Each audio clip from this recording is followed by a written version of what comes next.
Dear students class 9th N1 P1 girls and boys, السلام علیکم بچوں۔ اردو کے سبجیکٹ کے ساتھ آج کا ہمارا ٹاپک ہے شعری اصطلاحات اور گرامر۔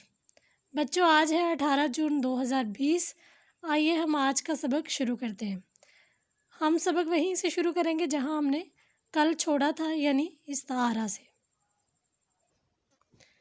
بچوں پیج نمبر 133، استعارہ۔ استعارہ عربی زبان کا لفظ ہے جس کے لغوی معنی مستعار لینا یا ادھار لینا کے ہے۔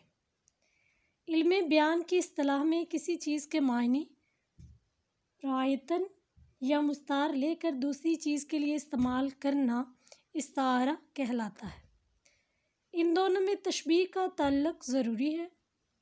استعارہ میں پہلی چیز کو مستعار لہو، چونکہ آپ لوگوں کو یہ بتا دیا گیا ہے کہ یہ عربی زبان کا لفظ ہے، اس لیے اس کے ارکان کے نام بھی جو ہے وہ ان کے نام بھی عربک ہوں گے۔ استعارہ میں پہلی چیز کو مستعار لہو یعنی جس کے لیے ادھار لیا جائے، دوسری چیز کو مستعار منہ یعنی جس سے ادھار لیا جائے، اور دونوں کے درمیان مشترک صفت کو وجہ جامع کہا جاتا ہے۔ یعنی آپ سمجھ سکتے ہیں کہ استعارہ کے 3 ارکان ہیں۔ پہلا رکن مستعار لہو، جس کے لیے کوئی چیز ادھار لی جائے۔ دوسرا رکن مستعار منہ، جس میں سے ادھار لیا جائے۔ اور تیسرا رکن وجہ جامع یعنی وہ وجہ، وہ خصوصیت جس کے لیے ادھار لیا جاتا ہے۔ استعارہ میں مستعار لہو کا ذکر نہیں کیا جاتا، اس کی جگہ پہ مستعار منہ آتا ہے۔ مستعار منہ اپنے حقیقی معنی نہیں دیتا بلکہ مستعار لہو کے معنی دیتا ہے۔ بچوں استعارہ کی ایگزامپلس لکھی ہوئی ہیں انہوں نے۔ پہلی مثال ہے، ماں نے کہا میرا چاند سو رہا ہے۔ یعنی یہ ماں نے اپنے بیٹے کے لیے کہا ہے، تو بیٹے کو چاند جیسا نہیں کہا بلکہ چاند ہی قرار دے دیا ہے، لہٰذا یہ استعارہ ہے۔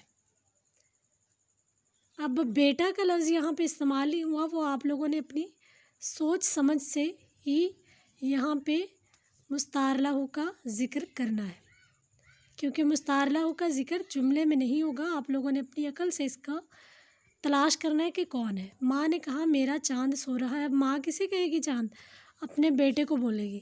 مستعار لہو اپنے اصلی معنی میں نہیں آیا کہ وہ آسمان کا چاند آ کے ماں کے ساتھ سو رہا ہے، بلکہ اس کا بیٹا ہے، اس نے اسے چاند قرار دیا ہے، تو وہ مستعار منہ اپنے حقیقی معنی میں نہیں بلکہ مجازی معنی میں یہاں پہ آیا ہے۔ اچھا جی، اگلی ایگزامپل ہے، اس کی پلکوں پر ستارے چمک رہے ہیں۔ اب پلکوں پہ ستارے آسمان والے تو نہیں چمک رہے، پلکوں پر کیا چمکتے ہیں؟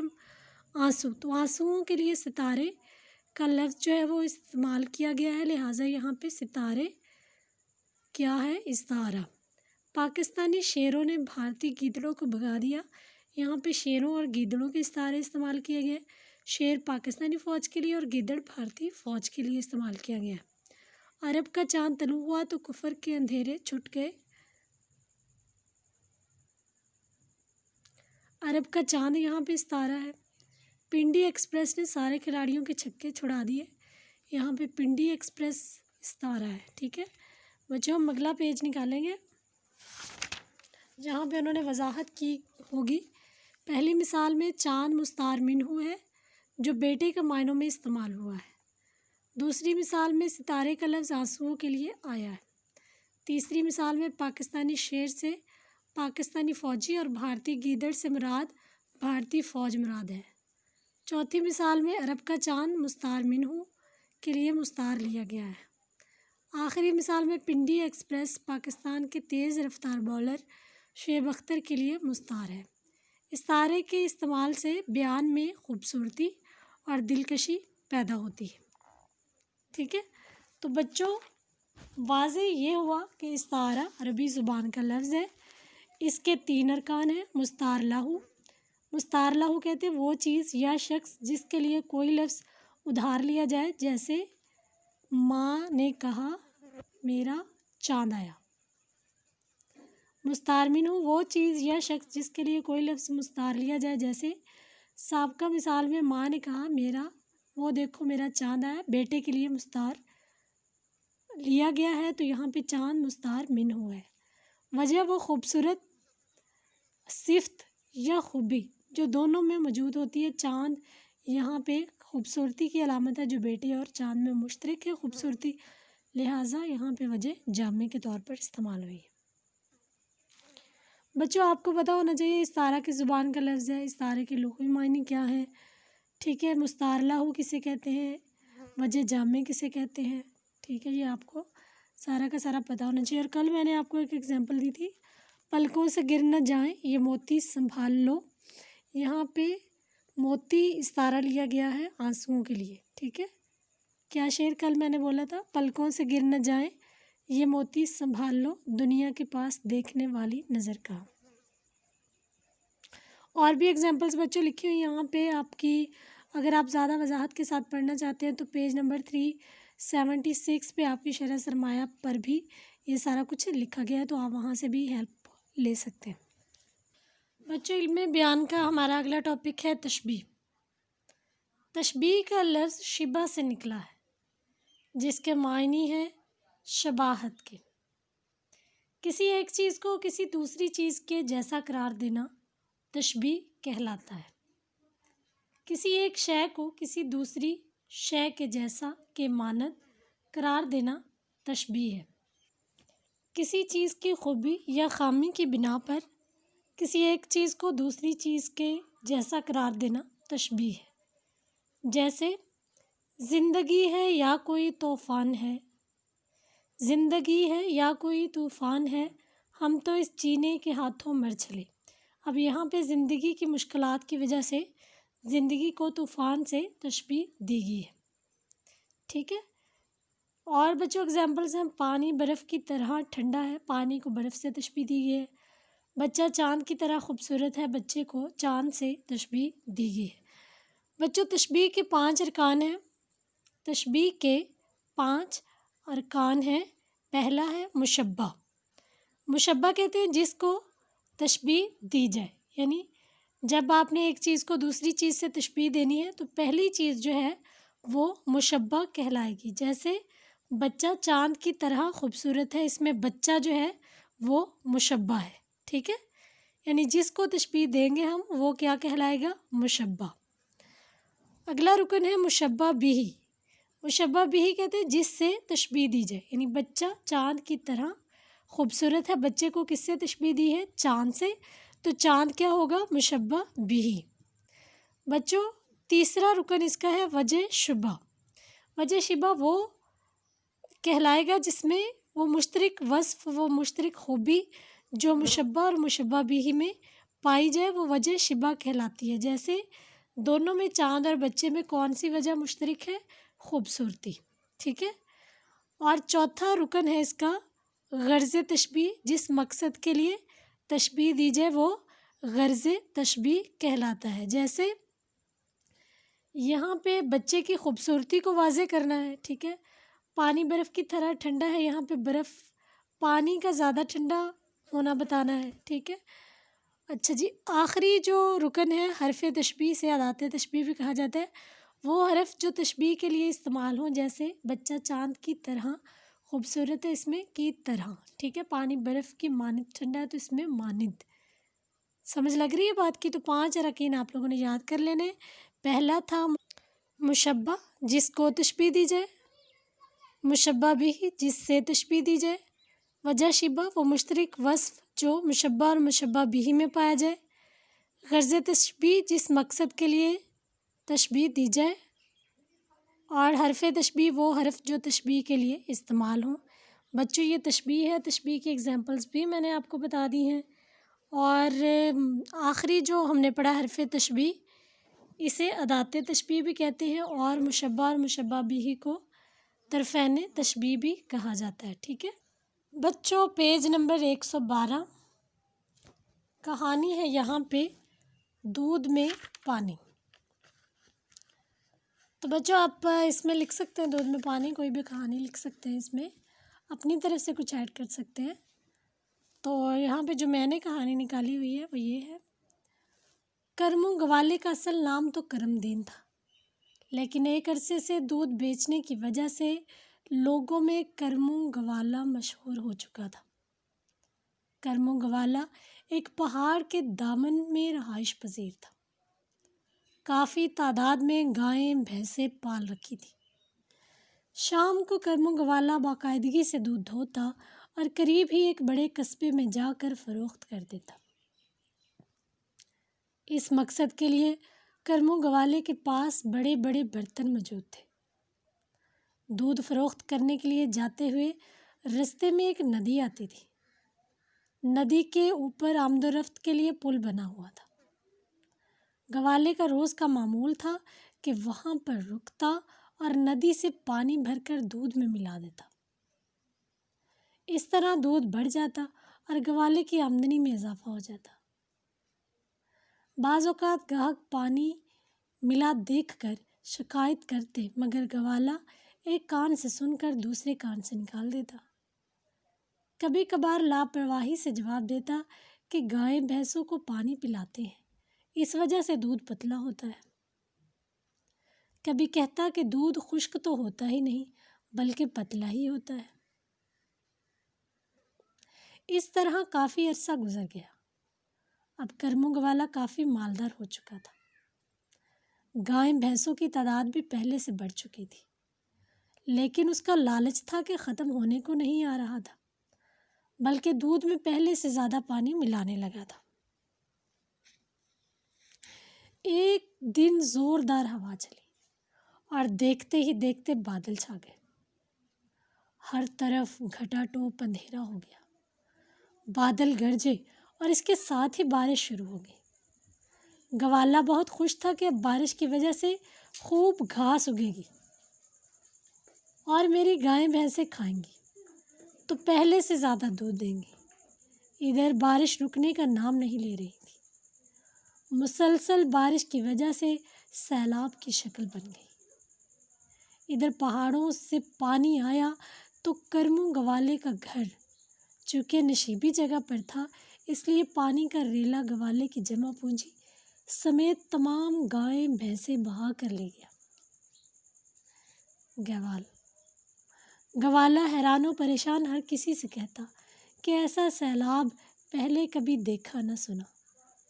کسی عقل مند نے سنا تو یہ کہا، وہی پانی ہے جو تم اپنے دودھ میں روز ملایا کرتے تھے۔ اللہ نے اسی پانی کو سیلاب بنایا اور تمہیں بے ایمانی اور بددیانتی کی سزا دی۔ بچوں، اس کہانی کا اخلاقی سبق ہے، لالچ بری بلا ہے اور بددیانتی کی سزا ضرور ملتی ہے۔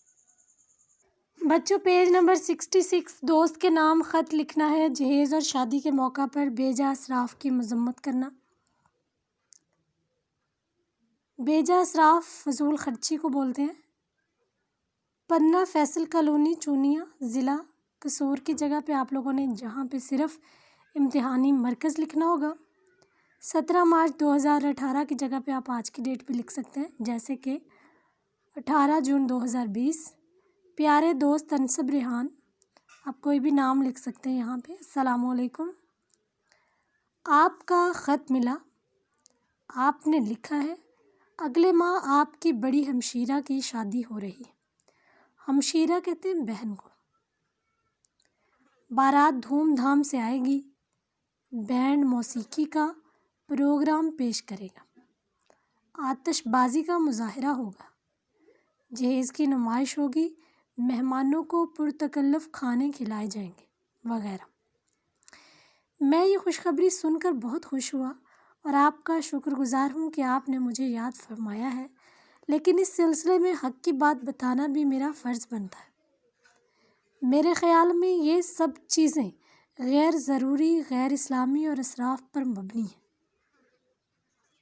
اللہ تعالیٰ کا ارشاد ہے کہ فضول خرچی کرنے والے شیطان کے بھائی ہیں۔ رسول اکرم صلی اللہ علیہ وآلہ وسلم کی زندگی ہمارے لیے اسوہ حسنہ ہے۔ آپ صلی اللہ علیہ وآلہ وسلم نے اپنی بیٹیوں کی شادیاں کس طرح سے کیں، باراتیں کیسے آئیں، مہمانوں کو کیسے کھانا کھلایا اور جہیز کیا دیا۔ اسلام ہمیں سادگی کی تعلیم دیتا ہے اور ہر کام میں کفایت شعاری کی ترغیب دلاتا ہے۔ آپ کے والدین کو آپ کی دوسری بہنوں اور بھائیوں کی شادیاں بھی کرنی ہیں۔ مجھے آپ کے کنبے کی آمدنی کا بھی علم ہے۔ قرض لے کر برادری میں ناک کٹ جانے کے خوف سے فضول رسموں پر بے جا دریغ خرچ کرنا کہاں کی عقل مندی ہے۔ ہماری حکومت نے آتش بازی اور جہیز کی نمائش پر پابندی عائد کی ہوئی ہے۔ مہمانوں کی تعداد بھی مقرر کر رکھی ہے، لیکن ہم لوگ قانون کا احترام نہیں کرتے۔ تعلیم کا مقصد اچھے برے کی پہچان ہے۔ ہمیں تمام غیر اسلامی رسومات کو ترک کر دینا چاہیے اور ان رسموں پر خرچ ہونے والی رقوم فلاحی اداروں کو عطیہ کر دینی چاہیے۔ سماجی برائیاں دور کرنا ہم سب کا فرض ہے۔ میں نے یہ اصول بنا رکھا ہے